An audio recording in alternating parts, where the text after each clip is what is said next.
What would you say is the highest challenge that you faced?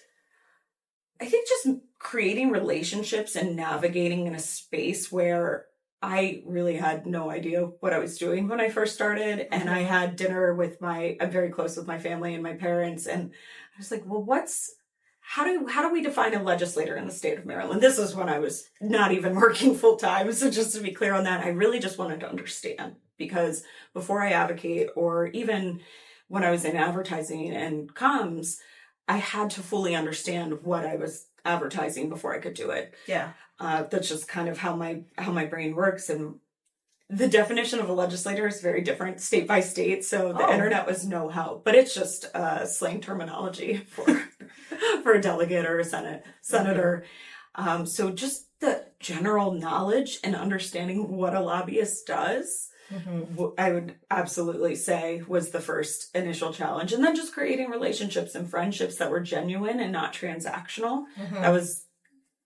They're great now, but it takes years, right? Yeah. And having people know your name and your brand and what you stand for. Mm-hmm. So once that was established, and I think just maintaining that. So with this role, right, like you mentioned, creating relationships that are meaningful and not just transactional. Mm-hmm. It's very tough because you always need them for something.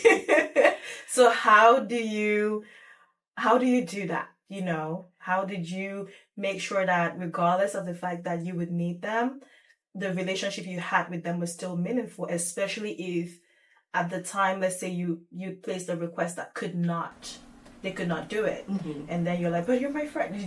How does that, you know what I mean? I do. It's a fine line too, because, over the years, true friendships are created. Okay. And I am lucky to have a lot of really close friendships in this space. And so it's really standing up and being there for people all the time, mm-hmm. instead of just when you need something. Okay. And maintaining those relationships. And it is a two-way street, right? There are things that I have clients that might be helpful to have my clients push for somebody who is not paying us, but an elected official that is introducing a bill. Like, how can I be helpful to you, right? And just outside of the work stuff, how can I be helpful as a friend? How can we all rise together and grow in this space?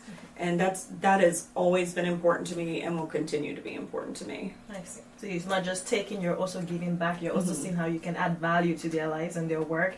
And so they feel the same pouring back into you. Yes. That is wonderful.